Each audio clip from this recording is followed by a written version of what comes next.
এই রোজার মাসে দুপুরবেলা বেশিরভাগ দিন আমি চিড়ে খাইছি, কারণ আমি রোজা থাকিনি, ঠিক আছে। আর এই চিড়ে প্রস্তুত করে দিয়েছে আমার এই ভাই যে রোজা থাকে। আরেকটা ভাই আছে এখানে যে মুখ ঢাকে না, খুব ভালো রোজা থাকে। তো রোজদার মানুষরা আমার খাবারের আয়োজন করে দিয়েছে। Thank you, thank you, thank you ভাই, থ্যাংক ইউ। কিছু কিছু মানুষ এসে গালাবে না আমার, হ্যাঁ রোজা থাকে না, তারপরে আবার বলছে হ্যাঁ রোজা থাকে না, তারপরে আবার বলছে। তবে এটা খুব মজা লাগে, এর মধ্যে যদি একটু কলা দেওয়া হয় আরো মজা লাগে।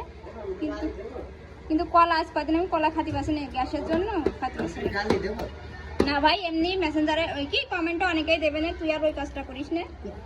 হ্যাঁ কমেন্টে এমনি দেবে না, এটা খাতে খুব মজা।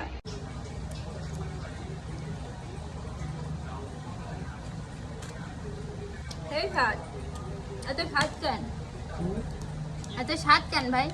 কলা দিলে আরো মজা লাগে। যাই হোক, কেউ আমাকে ভুল বুঝবেন না, শারীরিক অসুস্থতার কারণে আমি রোজা নেই।